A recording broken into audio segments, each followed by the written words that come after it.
Bonjour Luce Bernard. Bonjour Philippe, bonjour tout le monde. Au sommaire de votre journal des médias. Eh bien, hasard de l'actualité, il est beaucoup question d'Internet aujourd'hui. De la plateforme Netflix qui s'attaque au partage de comptes et dont la nouvelle saison de The Crown est déjà critiquée avant même d'être sortie. On parlera aussi de Google qui lance une nouvelle fonctionnalité pour inciter à lire la presse et de TikTok qui veut protéger davantage les utilisateurs mineurs. Et puis deux infos presse écrites aussi. Le Figaro mise sur le local et du changement à Libération. Mais d'abord, on commence évidemment par les audiences qu'ont regardé les Français hier soir. Vous allez voir, ça se répartit un petit peu sur les chaînes. On n'a pas de gros score de chaînes qui prendraient toute l'audience et laisseraient les autres chaînes à la ramasse. Non, ça se répartit bien.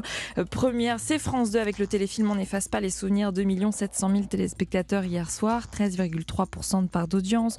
Deuxième, c'est M6 avec Le meilleur pâtissier, 2 390 000 téléspectateurs. Vous voyez, c'est au coude à coude. 13,5% de part d'audience. Alors c'est mieux que la semaine dernière pour Le meilleur pâtissier. Et c'est même sa meilleure audience depuis le début de cette saison.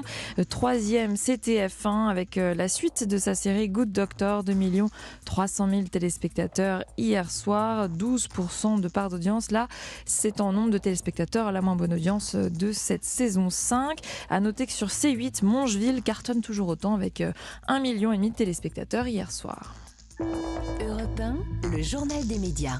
Une actualité qui concerne Netflix. Aujourd'hui encore, la plateforme s'attaque au partage de comptes. Oui, à partir de 2023, il va falloir passer à la caisse si vous profitez du compte d'un ami ou d'un membre de votre famille alors que vous ne vivez pas sous le même toit. Netflix fera payer un supplément quand une personne utilisera le compte sur une télévision localisée ailleurs que celle du propriétaire. Ce sera un supplément pour la création d'un sous-compte. Alors on ne sait pas encore ce qu'il en sera pour les ordinateurs ou les tablettes puisque faire payer en fonction de la géolocalisation n'aurait dans ce cas pas trop de sens. Je peux très bien utiliser moi mon compte Netflix en week-end en Bretagne par exemple, puis chez moi à Paris. Comment Netflix peut savoir que c'est moi ou bien quelqu'un qui prend mon compte? Cette partie-là reste donc à préciser. Et puis autre élément encore flou, le montant du supplément. Alors on dit qu'il pourrait être autour de 3 € parce que la plateforme avait mené des tests il y a quelques mois. C'était en Amérique du Sud et les frais additionnels tournaient autour de ce montant. Et vous allez nous dire pourquoi Netflix s'attaque au partage de comptes. Parce que c'est le problème principal de la plateforme, celui qui l'empêche de gagner encore plus d'abonnés et donc d'argent. Netflix estime que dans le monde, 100 millions de personnes regarderaient ces programmes sans payer. Donc pour vous donner un ordre de grandeur, elle a actuellement 223 millions d'abonnés. Donc ça veut dire qu'en théorie, il pourrait y en avoir 100 millions de plus. Ouais. Presque la moitié la regarde gratuitement. Non, c'est pas exactement ça. C'est-à-dire qu'il y a 223 millions de gens qui sont abonnés, mais en plus, il y a 100 millions de personnes qui profitent de ces abonnements pour regarder. Donc il y a vraiment 223 millions d'abonnés, mais il pourrait y en avoir 100 millions de plus. C'est une petite nuance effectivement importante. Mais à défaut de transformer ces petits malins en abonnés, Netflix choisit donc de les faire payer un peu plus. Et on continue sur le sujet Netflix. Une de ces séries est déjà critiquée avant même sa sortie.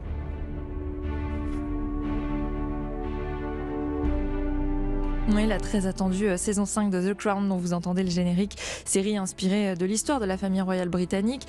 Et c'est important de dire inspirée car c'est justement ce qui pose problème à la famille royale et son entourage.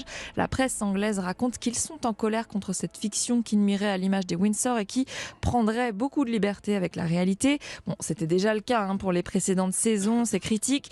Mais pour celle-ci, ce qui est particulier, c'est qu'elle entend raconter une période compliquée pour la monarchie anglaise, les années 90, défiance du peuple britannique envers la couronne, divorce, incendie du château et mort de Diana. Quelques éléments du contenu des 10 nouveaux épisodes ont d'ailleurs été relayés par la presse, notamment dans le Times. Et ces révélations ont donc mis en colère plusieurs personnalités proches de la famille royale. Penelope Knatchbull, par exemple, nie avoir été la maîtresse du prince Philippe. L'ancien Premier ministre John Major conteste, lui, avoir eu une discussion avec le prince Charles sur une possible abdication de sa mère, la reine Elisabeth. Son entourage a même fait un communiqué de presse. Et puis toujours d'après la presse britannique, le prince William serait lui aussi furieux que l'image de sa mère soit utilisée. Un élément surtout, qui lui est vrai, une longue interview que Diana avait accordée à la BBC. The Crown devrait revenir dessus. C'est une interview très controversée qui a été obtenue par des méthodes douteuses. La chaîne publique s'est donc engagée depuis à ne plus jamais la diffuser, mais voilà qu'elle devrait donc avoir sa place dans The Crown. Alors Netflix a répondu à ces débuts de polémique en rappelant qu'il s'agissait bien d'une mise en scène fictive, imaginant ce qui aurait pu se passer à huis clos. Les dialogues sont forcément imaginés, mais elle rappelle aussi que ce n'est pas totalement inventé, puisque l'époque qu'elle va raconter a déjà été scrutée et bien documentée par des journalistes, des biographes et des historiens. La mise en ligne est prévue le 9 novembre. 2 infos en bref maintenant. La première, Denis Oliven, cède ses fonctions à Libération. Oui, il ne sera plus directeur général et co-gérant du quotidien à partir du 1er novembre d'après Le Figaro. C'est Amandine Bascoul-Romeu, directrice des opérations numériques, qui prend le relais. Alors il reste président de la holding de Libération. Et il va prendre la tête du conseil de surveillance d'un groupe de médias, celui du Tchèque Daniel Kretinsky, CMI France, groupe qui possède notamment les magazines Elle et Marianne. Alors c'est un poste qu'il a déjà occupé et qu'il avait quitté à l'époque pour aller diriger Libération. C'était il y a un peu plus de 2 ans. Et dans l'actualité également, Le Figaro qui mise sur le local. Oui, le journal crée 8 postes en région, des journalistes qui seront basés à Bordeaux, Lyon, Nantes et Nice, 2 journalistes par ville. Alors ils seront chargés de nourrir le site web en informations locales sur la politique, la société, les faits divers, l'économie et la culture d'après CB News. De la presse écrite, on passe au numérique avec Google France qui lance aujourd'hui en France donc un nouveau service pour inciter à lire la presse. Ça s'appelle Showcase. Oui, à partir d'aujourd'hui, si vous allez sur Google Actualité, vous avez désormais une nouvelle fonctionnalité, News Showcase. Alors si vous cliquez dessus, vous verrez une nouvelle manière de mettre en avant des articles, des sites d'information. Alors ils sont classés par médias, Le Monde, Libération, l'Obs, La Provence, Le Figaro, etc. En fait, chaque journal partenaire a un petit encadré, un panneau avec une liste de ces articles mis en avant. Et vous, en tant qu'utilisateur, vous pouvez choisir de sélectionner certains médias comme favoris, ce qui vous fait ensuite un espace où d'un coup d'œil, vous voyez l'actualité et puis les articles que les titres de presse ont voulu mettre en avant, car c'est bien eux qui choisissent d'éditorialiser leur encart, ce panneau, comme ils veulent. Et vous pouvez ensuite cliquer sur les liens, aller lire ces articles sur les sites internet des journaux. L'immense majorité des articles sont gratuits. Quelques-uns, normalement réservés aux abonnés, seront offerts aux utilisateurs de Showcase. Alors ce nouvel outil, c'est en fait un partenariat entre Google et 130 médias français, des titres de presse qui sont rémunérés pour cela. Et pour Google, c'est une manière de mettre en avant des sites d'information fiables. Donc si j'ai bien compris, même des articles payants du Monde seront gratuits à condition de passer par Showcase. Très peu. Pas tous, mais ils le seront parfois. On va terminer ce journal avec une info qui concerne TikTok. TikTok va limiter certaines fonctionnalités selon l'âge des utilisateurs. Il faudra par exemple avoir au moins 16 ans pour pouvoir utiliser les messages privés et avoir plus de 18 ans pour être en direct sur le réseau social. Avant, c'était 16 ans.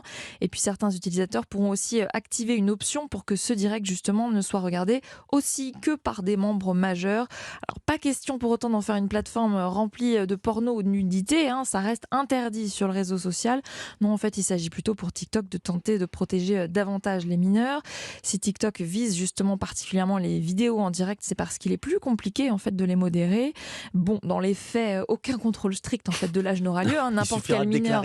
Mais oui, n'importe quel mineur qui s'inscrit, c'est comme c'est le problème sur beaucoup de sites. On s'inscrit, on dit qu'on a 18 ans, si c'est vrai ou pas, il n'y a personne pour contrôler derrière. Merci beaucoup Louise Bernard. Toutes ces infos à retrouver dans notre newsletter média. C'est gratuit, c'est sur europe1.fr. Pas besoin d'avoir 18 ans. À demain Louise pour un nouveau journal des médias. Et c'est gratuit. Dans un instant, je l'ai dit, mais on peut le redire. Notre